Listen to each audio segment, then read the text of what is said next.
اللهم صل وسلم على سيدنا محمد وعلى آله وصحبه أجمعين عسلام الناس الكل. لا إله إلا الله سيدنا محمد رسول الله. اليوم أول نهار لوليداتنا في البكالوريا، إن شاء الله بالتوفيق والنجاح للناس الكل يا ربي، وإن شاء الله ربي ينور بصيرة الجميع للي فيه الخير، وإن شاء الله ربي ينجح الجميع، وإن شاء الله ربي يكرمهم يا ربي. لهنا عملت بديت لكم في فطورنا، عملت مكرونة بالصلصة بالدجاج، وبعد دخلت غسلت المعينات متاعين الفطور. ديما ما نكدسش المعون باش ما يغلبنيش، على خاطر كيما تعرفوا تو جماعة المدرسة مازالوا يعدوا في الشفاه، وإن شاء الله قاعدين يستعدوا للامتحانات الكتابية، يستنوا باش ياخذوا الرزنامة. فإذا أن نحضر وليداتنا لهم بشوي بشوي، ما تخليش كل شيء لآخر لحظة. تبدأ كل مرة تحط وليداتها وتذكرهم، كل تحاول تتعامل معهم كل واحد بمنهجيته، أكيد راهي دارستهم ديجا معناها وصلنا لآخر العام، أكيد راهي يفهموا معناها طريقة إدراك كل وليد من وليداتها، وتفهم كيفاش تتعامل معها بالضبط. ولاحظنا إنه كي تفهم ولدك كيفاش يستوعب، تنجم تختصر معاه المسافات، ويلزم تكون عندها استراتيجية في معناها توصيل المعلومة لوليداتها، وخاصة للصغيرات هذوك الصغيرات، تعلم الأطفال وهم يلعبون. وإن شاء الله ربي يكلل مسيرة الناس الكل بالنجاح والتوفيق يا ربي. لهنا نحن تو في جوان، ولكن الطقس تحسوه كأنه ربيعي بالحق. سبحان الله، الحكم متاع ربي سبحانه وتعالى في إنه عنده موازينه وحده وحده وهو يعرفها. فإذا قد ما نسبحوا لربي وقد ما نتقوا ربي شوي معناتها، على خاطر كي ندركوا العظمة متاعه، العباد الكل كان ماشي في اعتبارها، تقول لك كيفاش باش نعدوا الصيف وجفاف والماء ولا نادر. وربي سبحانه وتعالى أكرمنا، وإن شاء الله ربي يكرمنا ويزيد يكرمنا، وإن شاء الله ربي ينور بصيرتنا للتقوى الله. تقوى الله التي تكون في الأفعال وفي القلوب وفي النوايا وفي كل شيء. المعرفات نسمع في شيخ زيتوني قال راهو مشو كي إنسان كي تلقاها حاشاك يكذب عليك ولا يتبلط تولي تتبلط كيفه، تلقى إنسان يغش تولي تغش كيفه، باش تراجع عليه الفازات راكي وقتها تولي كتلة من على معناه مش شيطان لطف يا ربي. فإذا هذيك الكل يعتبر الإنسان فتن. ومن بعد الافطارنا هذه في العشية، دخلت عملت قهيوات، وبقيت باش ركشت متاع العشية متاعي. وفي العشية في اللي محسوب ما دخلت حطيت الصابون متاعي يغسل، وعملت صحيفات كريمة للأولاد يحبوها، كريمة وشوكولا، باش نشجعهم ونحفزهم على أنهم يقعدوا يراجعوا شوي. بالطبيعة أنا نشرف عليهم، مش كيما تخلي صغيرك يراجع وحده، كيما تشرف عليه وتعاون وتشوف نقاط الضعف متاعه في كل سيونس، تشوفه بالضبط وشنو الحاجات اللي مش قاعدة تمشي معها باش السيونس الأخرى تصلحها. وهذا يكون بالمواكبة متاعنا لصغيراتنا على مدى عام كامل. المواكبة مش بالضرورة الواحد كل نهار يحط يقري كل شيء، خاطر صغير ساعات تلقاه مال وما يحبش وكل، لكن نشوفوه كيفاش شنو استوعب شنو مستوعبش، هل قاعدة أموره تمشي مع معلمين ولا لا. مش لاحظت الماجوريتي متاع الأولياء يقول لك نحط ولدي يقرأ ساعة زايدة، ومعناه هو يعمل على الساعة الزايدة هذيك، هذاك راهو ما يكفيش.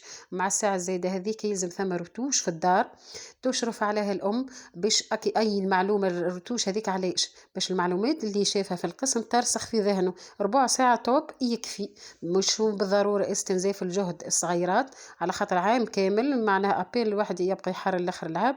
في نفس الوضعية بالضبط بالنسبة لوليداتنا في البكالوري، اللي يعرف كيفاش ينظم وقته راهو ينجح. بالنسبة لي معناها بتجربتي الدراسة الكونكور ولا اللي هو مش هو فقط تحضير مادي، تحضير يعني للمعلومات للبرنامج المدرسي، يدخل فيه التحضير النفسي، انه الانسان معناها يعمل ستيان مورال لروحه، وما تيحش في كونترانت الخوف، والا كونترانت انه معناتها كتر ترهيب متاع اصحابه ولا المنافسه، ولا هو يضيع الكليبر النفسي وكل يضيع ثقته في نفسه. وراهو كل انسان عنده طريقته في تعاطي مع المعلومات، وكل انسان اي انسان يكون دارس نفسه وقت يعرف وقتاش يستوعب بالضبط تلك سواء في الصباح والا في العشيه مؤخر، والا اللي هو مش بالضروره واحد يمد يحط باش كوم كوا يقرا وهو يماري في زميله ولا في زميلته ومخه شارد في عالم اخر. لا لا، هذاك راه ما يجيب لك حتى شيء. ساعة تستوعبها كوم الفو خير من 3 و4 سواع وانت حاطهم وكوم كوا تقرا ومخك شارد في عالم اخر. فاذا الانسان يحاول يتعاطى مع نفسه بصحيح، يفهم نفسه، وكي يكون كبير يفهم نفسه، خاصة وليدات متاع البكالوري يفهم كيفاش يتعامل مع نفسه، وقتاش يكون حاضر جسديا كوم الفو، وما ينساش التغذية والراحة الجسدية والفكرية بالطبيعة. يحاول يرقد الأيامات معناها متاعين التعدية متاع الامتحانات، ويكتفي بروتوش. وراهو الإنسان اللي يكون حاضر عام كامل، التلميذ اللي يكون مواكب يومين، مش يخلي كل شيء للدقيقة 90 ولا يدخل فك التفكير السلبي التواكلي هذاك اللي ما يجيب له حتى شيء.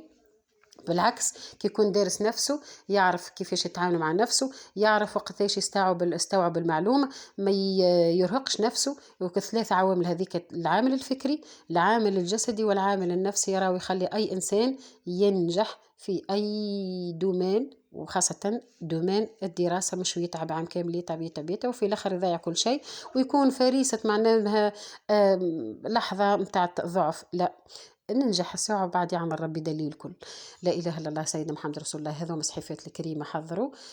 نشجع وليداتنا باللي موجود عنا، مش بالضرورة إسراف وكل، خاصة إنه محسوب المواد الأساسية تو تفقدت في الأسواق، وانتو نواجهوا في غلاء مجحف. وإن شاء الله ربي يعوض من شاء الله في الأيام القادمة إن شاء الله الخير يرجع للأسواق متاعنا. وراو ثم حاجة ناسينها العباد، راهي الزكاة على الممتلكات والأموال، واللي هو راه ترجع البرك. فإذا أي إنسان عنده حاجة واصلة للنصاب الزكاة ما ينساش العامل هذايا. وربي يهدينا الكل اللي فيه طاعته يا ربي، وإن شاء الله ربي ينور بصيرة العباد الكل. وراه الإنسان ما يملش من الدعاء، على خاطر قد ما ربي تطلبه قد ما هو يتلفت لك، وقد ما يحبك. وكي ظل ربي يحبك بتجربتي صدقوني، أي حاجة كي تحس ربي هو اللي يخمم فيها في بقعتك. وحتى كي تكون معناها مشكك الإنسان اللي معناها محنك وكل، ربي يوجهك وديما يوجهك اللي فيه صالحتك. وإن شاء الله ربي يوجهنا الكل اللي فيه صالحنا يا ربي. في حطيت الأولاد قريتهم شوي، وفي الأيام القليلة القادمة عندي مناسبة باش تشوفوا روب كمانديتها. تو إن شاء الله نوريه لكم وأنا لابستها. لا إله إلا الله سيدنا محمد رسول الله. قبل ما نوصلوا للفيديو ندلل عليكم أخواتي، ونذكركم في لايك واشتراك في قناتي للي ما اشتركتش في قناتي، فضلا وليس أمرا.